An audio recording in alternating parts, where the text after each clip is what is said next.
सर्वशक्तिमान पिता धन्यवाद देते हैं आज के सुंदर बाइबल अध्ययन के लिए। खुदावन हारी को बड़ी बरकत दे, आशीष कर पिता, यीशु नाम से मांगते हैं, आमीन। हम पढ़ेंगे 8 अध्याय न्यायियों की किताब, विदानियों की पूर्ण पराजय। तब प्रेमी पुरुषों ने गिदोन से कहा, तूने हमारे साथ ऐसा बर्ताव क्यों किया है कि जब तू मैदान से लड़ने को जा रहा था, जब तू मैदान से लड़ने को चला तब इसको नहीं बुलवाया।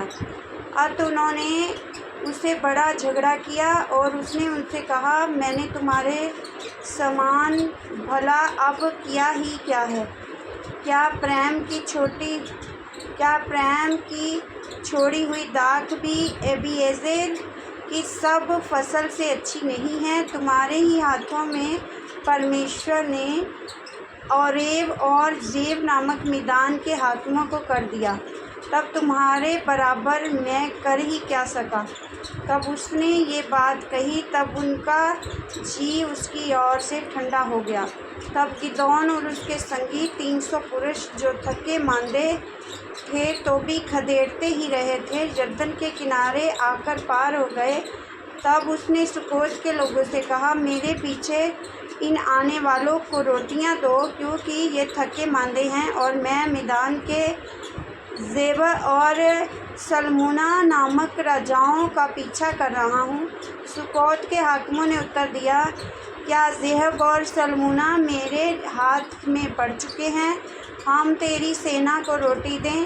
गिदोन ने कहा, जब यहोवा ज़ेब और सल्मुना को मेरे हाथ में कर देगा, तब मैं इस बात के कारण तुमको जंगल के कटीले और बिच्छू पेड़ों से नुचवाऊँगा। वहाँ से वह पनूएल को गया और वहाँ के लोगों से ऐसी ही बात कही, और पनूएल के लोगों ने सुकोत के लोगों का सा उत्तर दिया।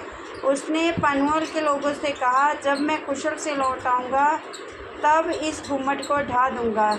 ज़ेब और सल्मुना को तो ककीर में थे और उनके साथ कोई 15,000 पुरुषों की सेना थी, क्योंकि पूर्वियों की सारी सेना में से उतने ही रह गए थे, और जो मारे गए थे वह 1,20,000 हथियारबंद थे। तब गिदोन ने नोह और योगबाह के पूर्व की और टेरों में रहने वालों के मार्ग से चढ़कर उस सेना को जो निडर पड़ी थी मार लिया।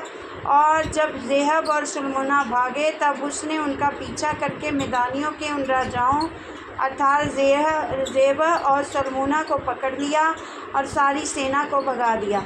और जोआश का पुत्र गिदोन हेरेस नामक चढ़ाई पर से लड़ाई से लौटा और सुकोत के एक जवान पुरुष को पकड़कर उससे पूछा, और उसने सुकोत के सलाहकारों, हाकिमों और वृद्ध लोगों के पत्ते लिखवाए।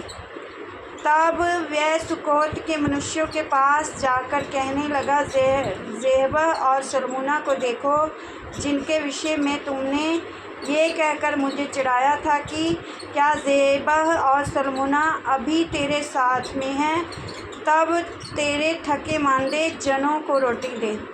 तब उसने उस नगर के वृद्ध लोगों को पकड़ा और जंगल के कटीले और बिच्छू पेड़ लेकर सुकोत के पुरुषों को कुछ सिखाया, और उसने पनूएल के गुम्मट को ढा दिया और उस नगर के मनुष्यों को घात किया।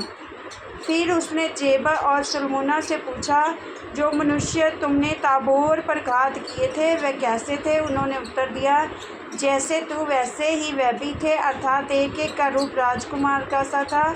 उसने कहा, वे तो मेरे भाई वरन मेरे सहोदर भाई थे, और यहोवा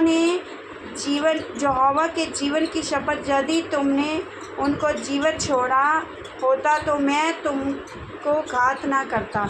तब उसने अपने जेठे पुत्र यतेरे से कहा, उठकर इन्हें घात कर, परंतु जवान ने अपनी तलवार ना खींची, क्योंकि वह उस समय तक लड़का ही था, इसलिए वह डर गया। तब ज़ेब और सल्मुना ने कहा, तू उठकर हम पर प्रहार कर, क्योंकि जैसा पुरुष हो वैसा ही उसका पौरुष भी होगा।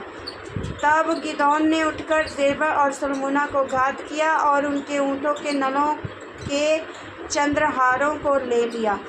तब इस्राएल के पुरुषों ने गिदोन से कहा, तू हमारे ऊपर प्रभुता कर, तू और तेरा पुत्र और पोता भी प्रभुता करे, क्योंकि तूने हमको मिद्यान के हाथ से बचाया है।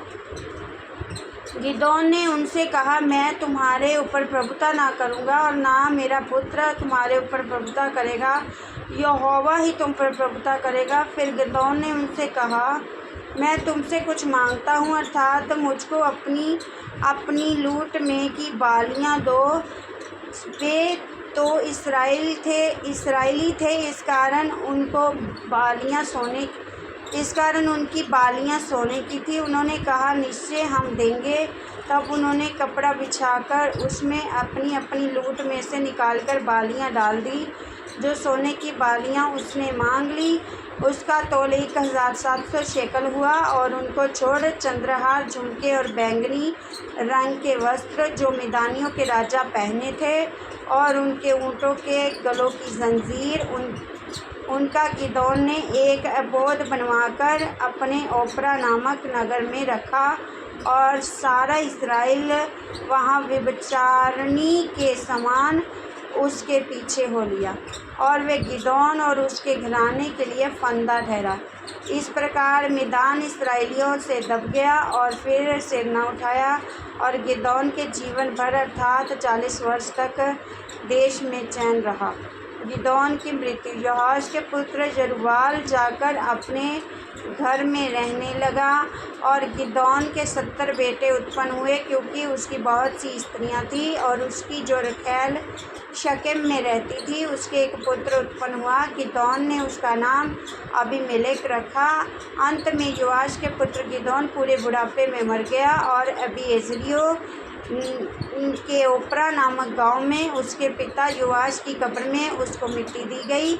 गिदोन के मरते ही इस्राएली फिर गए और व्यभिचारिणियों के समान बाल देवताओं के पीछे हो लिए, और बालबरीत को अपना देवता मान लिया। और इस्राएलियों ने अपने परमेश्वर यहोवा को, जिसने उनको चारों ओर के सब शत्रुओं के हाथ से छुड़ाया था, स्मरण रखा। और उन्होंने यरूब्बाल और अर्थात गिदोन की उस सारी भलाई के अनुसार जो उसने इस्राएलियों के साथ की थी, उसके घराने को प्रीति दिखाई।